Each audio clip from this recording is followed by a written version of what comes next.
Welcome to Conscious Pathways. Welcome to this video channel, which has a lot of information and useful resources for you. I love creating this channel and I hope you find it useful. So today we are going to talk about something that a lot of people like to talk about and like to discuss, particularly now in light of the Epstein files. And that is gurus behaving badly. Gurus behaving badly. Gurus behaving badly. There's a bit of that happening right now. But let's be honest. Is this a new thing? Is this a new thing, gurus behaving badly? Hasn't this been happening for a long time now? So let's discuss it. Let's discuss it a bit. Now, first of all, why should you trust me? Why should you trust what I have to say? There's a lot of self-proclaimed experts here on YouTube and on the internet and in the world. Let's face it. Well, I've studied comparative religion. I did a master's in comparative religion at the University of Sydney, and then later I started to specialize in Kashmir Shaivism, which is a form of Indian Tantra. So what I noticed when I was studying comparative religion is that in the East in particular, there is this idea of a deified human being, of a perfect guru, of the infallible guru. Now, what guru means in that context is a spiritual teacher who can remove the darkness of ignorance from a student. But the thing is, in the East, there's always been a cultural context for that. Ever since thousands of years ago, gurus lived with their students in small groups called gurukula in the midst of a forest, in the midst of quiet places where they could study meditation, where they could learn about realization, where they could go into the teachings that led to spiritual enlightenment. That's always been there in the East. It's been a relatively new concept in the West. When Vivekananda came to the Chicago Parliament of Religion, I'm just going to close that door because there's a bit of noise out there. Hold on one sec.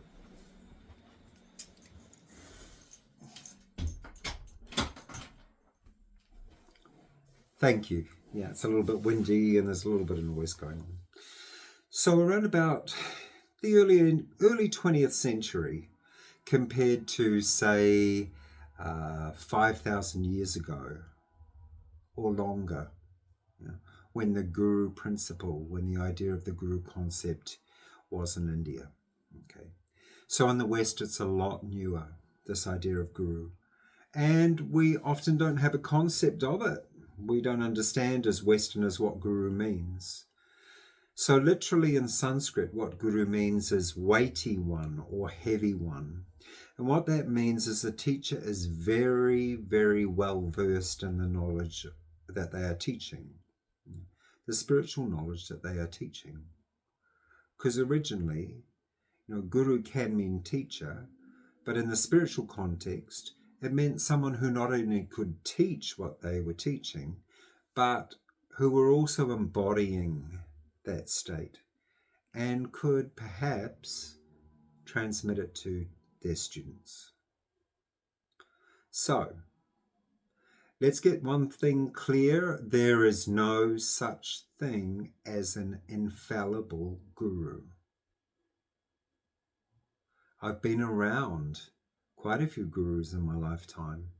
In fact, I lived in a guru's ashram for 16 years full time, and I had the good fortune to be around her and to see that she was a master meditation teacher.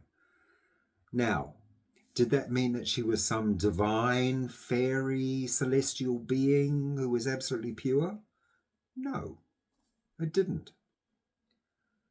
I guess one of the best lessons that she ever taught me was that a true guru is an authentic human being. A human being that's really deeply looked at themselves, that's worked on themselves, that really have deeply, deeply engaged with their particular spiritual practice. But does that mean that they're infallible? No, not at all. And of course, time has bore witness to that. We've had problems with sex and money and drugs and alcohol and abuse and lies and manipulation and deceit. All of that has played out in many different traditions with many different teachers. So, the infallible guru is not a construct that we should be following in the West right now. In fact, we shouldn't be following it anywhere. Now that there are teachers with thousands of students who can be, I'll use this word, who can be manipulated by the public image of that teacher without seeing the teacher's relaxed personality, without seeing what the teacher is like behind the scenes. These people idealize the guru because they have no concept of what a guru really is. I remember when I was living in India, an Indian said to me, "Oh, you've got a guru. Okay. Believe about 50% of what they say." Good advice. Good advice. There's no point in blindly following another human being and thinking that they are going to be perfect. If you do that, you're asking for trouble. You're asking for trouble. So, all gurus are human. They all have their failings. They're all going to die one day. They may have organizations. They may have a group of teachers that they work with. They may have all sorts of different things. They may have fleets of Rolls Royces. They may have rumors swirling around them about sexual abuse. They may have whatever they have. But all I'm saying to you is go in with your eyes wide open. And don't fall into the trap of seeing that guru as an infallible divine being, because that is a construct that's not real. That's not real. So, having said that, what should we perhaps engage with here in the Western world right now in the 21st century if we want a spiritual teacher? How can we approach that? What can we do? Well, firstly, I would say take responsibility for looking for a teacher. Take responsibility. In the Tantric scriptures, they say the student has the right to test the teacher. In the modern context, that might be checking them out online, Google them, see what sort of things are there about them. Are there any scandals? Are there any issues? Are there any rumors? Be informed. Be informed. The other thing is, don't blindly follow that teacher. Find out the truth of whatever teachings that teacher is teaching. Find that truth out for yourself by engaging with the practices. Part of the reason that I did a degree in comparative religion was I was living in an ashram in the time, and I wanted to make sure that I wasn't getting sucked into some wacky cult. And what I discovered when I was studying comparative religion and Tantra is that a lot of what I was learning academically was happening in the ashram. So there was a certain authenticity there. Were there problems? Yes. Were there politics? Yes. Did I see any overt abuse? No. Have I heard of the rumours of past abuse? I certainly have. So just be practical. Have a wide view. Take what you need from a particular path. Offer what you can to a particular path, but by no means blindly follow that path. And if you find that there are things there that you cannot reconcile, then exercise your authenticity and dignity as a human being and leave. As I said before, it's no longer 6 students in a forest with a guru. It's now thousands of people around the world often. And that means lots of money and lots of power and lots of scope for abuse. Getting back to what you should look for in a teacher. Well, they should walk their talk. They should be an expert in their field. Certain teachers will radiate a calm, a stillness, a peace, a clarity. That's a good sign as well. If you're with a teacher and you are receiving results, you can feel results in your spiritual work, then by all means continue. And you'll know, check in with your inner guidance. Check in with your inner guidance.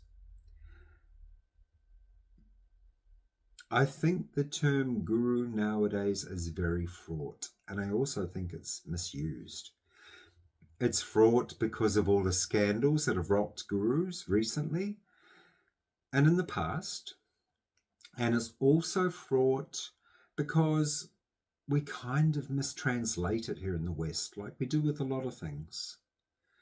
So we take guru to mean infallible. We take guru to mean divine. We take guru to mean without stain. We take guru to mean utterly pure.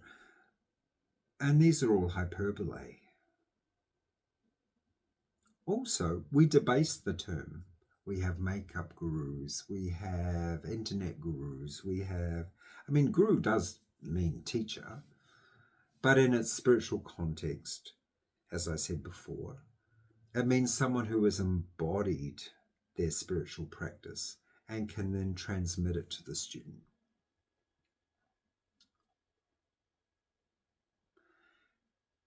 Do me a favor, if you will.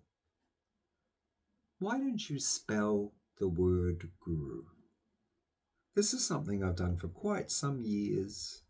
Why don't you just spell it out loud? Why don't we spell it out together? G-U-R-U. G-U-R-U. G-U-R-U.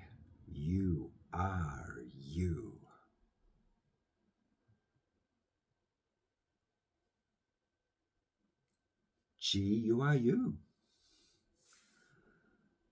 So the purest guru is the one inside you, your inner teacher. A good outer teacher is always going to point you back to that teacher within you over and over again, to that own inner wisdom that you have. You own it. You are it. Nobody's going to take knowledge and place it on you. When it comes to spirituality, it must come from within you. The outer knowledge is an aid to draw the inner knowledge out from you, which is always there. It's never anywhere different. So remember, the guru is in you. You are the guru. In a very real sense, you are your own teacher. The universe is your own teacher. But if you want to learn a particular tradition, if there's a particular way that you want to learn, there's a pathway you want to follow, then you might want to look for a highly skilled, authentic teacher who has some morals, who has some discipline, who also acknowledges that they're a human being and that they have failings too, and doesn't demand that you run around touching their feet or also just unquestioningly believing everything that they say.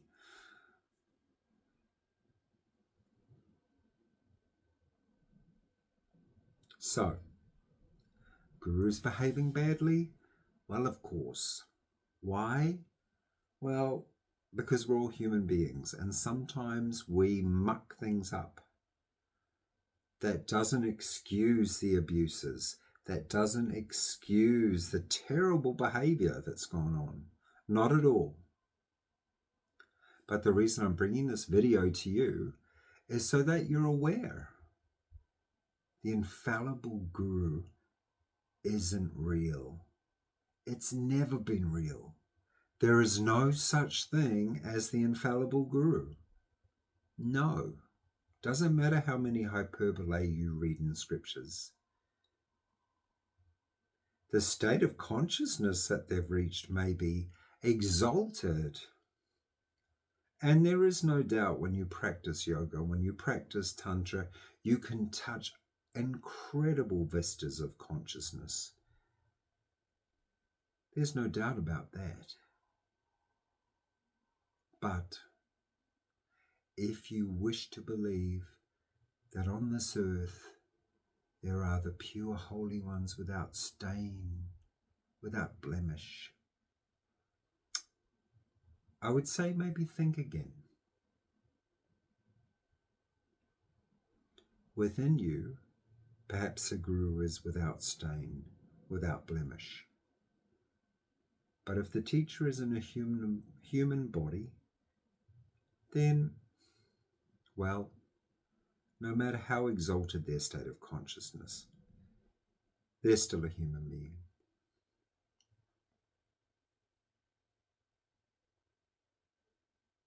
So, I hope this has helped you. If you have any comments, if you have any questions, as always, you're most welcome to reach out. And I'll see you again soon.